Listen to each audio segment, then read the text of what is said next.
રાજકોટની સદગુરુ મહિલા કોલેજમાં વિદ્યાર્થીઓમાં શૌર્ય, આત્મવિશ્વાસ અને સંસ્કારનું સિંચન કરવા એક અનોખો પ્રયોગ હાથ ધરવામાં આવ્યો હતો, જેમાં કોલેજના પ્રિન્સિપાલને સ્વર્ણિમ ગુજરાત સ્પોર્ટ્સ યુનિવર્સિટીના પૂર્વ વાઇસ ચાન્સેલર ડોક્ટર અર્જુનસિંહ રાણાના જન્મદિવસ નિમિત્તે કોલેજ પરિસરમાં ભગવાન હનુમાનજીની મૂર્તિની પ્રાણ પ્રતિષ્ઠા કરવામાં આવી હતી. તો નવતર પહેલનો હેતુ વિદ્યાર્થીઓમાં આત્મબળ, સાહસ અને નૈતિક મૂલ્યોનો વિકાસ કરવાનો છે. તો આ પ્રાણ પ્રતિષ્ઠા કાર્યક્રમમાં ધારાસભ્ય ડોક્ટર દર્શિતા શાહે હાજરી આપી અને વિદ્યાર્થીઓને રક્ષાબંધનના પર્વ દરમિયાન હનુમાનજીની મૂર્તિની રાખડી બાંધવાની અપીલ કરી હતી. તો આ પહેલથી વિદ્યાર્થીઓમાં ભક્તિ, શ્રદ્ધા અને સંસ્કૃતિના મૂલ્યોનું જતન થાય તેવો ઉદ્દેશ્ય છે. તો ડોક્ટર રાણાએ જણાવ્યું કે હનુમાનજી શક્તિ, નિષ્ઠા અને નિર્ભયતાનું પ્રતીક છે, જે યુવતીઓને જીવનમાં આગળ વધવા પ્રેરણા આપશે. તો આ કાર્યક્રમમાં વિદ્યાર્થીઓએ ઉત્સાહપૂર્વક ભાગ લીધો અને આધ્યાત્મિક તેમજ સાંસ્કૃતિક વાતાવરણમાં સહભાગી બની. આ પ્રયોગ દ્વારા કોલેજ શૈક્ષણિક ઉત્કૃષ્ટતા સાથે સંસ્કૃતિ અને નૈતિક મૂલ્યોનું સંવર્ધન કરવાનો સફળ પ્રયાસ કર્યો છે. તો આ પહેલ અન્ય શૈક્ષણિક સંસ્થાઓ માટે પણ પ્રેરણાદાયી બની રહેશે, જે યુવા પેઢીને આધુનિક શિક્ષણ સાથે પરંપરાગત મૂલ્યોનું જોડાણ કરાવે છે.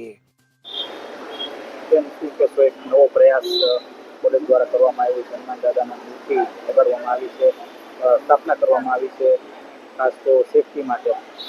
આજે અહીંયા કુંડલિયા કોલેજ ખાતે ડૉક્ટર અર્જુનસિંહ રાણા, જે કુંડલિયા કોલેજના ટ્રસ્ટી પણ છે અને આચાર્ય પણ છે અને સ્પોર્ટ્સ યુનિવર્સિટીના, સૌરાષ્ટ્ર યુનિવર્સિટીના વાઇસ ચાન્સેલર છે. સૌપ્રથમ તો એમના જન્મદિવસ નિમિત્તે એમને ખૂબ ખૂબ શુભેચ્છા અને અભિનંદન આપું છું.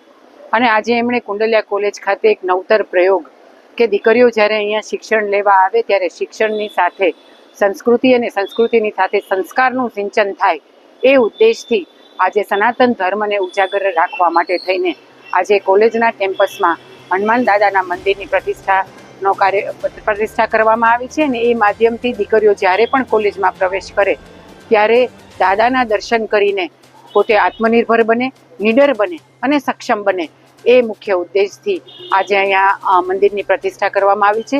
હું આદરણીય શ્રી ડૉક્ટર અર્જુનસિંહ રાણાને આ એમના નવતર પ્રયોગ બદલ ખૂબ ખૂબ અભિનંદન સાથે શુભેચ્છા પાઠવું છું. અને તમામ આચાર્યશ્રીઓને, અધ્યાપકશ્રીઓને, ટ્રસ્ટીશ્રીઓને પણ ખૂબ ખૂબ અભિનંદન આપું છું. આગામી સમયમાં રક્ષાબંધન પણ આવે છે, આપણા દ્વારા એક નિવેદન પણ આવ્યું. આગામી સમયમાં રક્ષાબંધન આવી રહી છે ત્યારે તમામ દીકરીઓને એ વિનંતી કરવામાં આવી છે કે આપ તમામ દીકરીઓ હવે એક સશક્ત નારી છો, આવતીકાલે સમાજની સશક્ત નારી છો, ત્યારે નીડર બનીને સશક્ત અને શિક્ષિત બનો.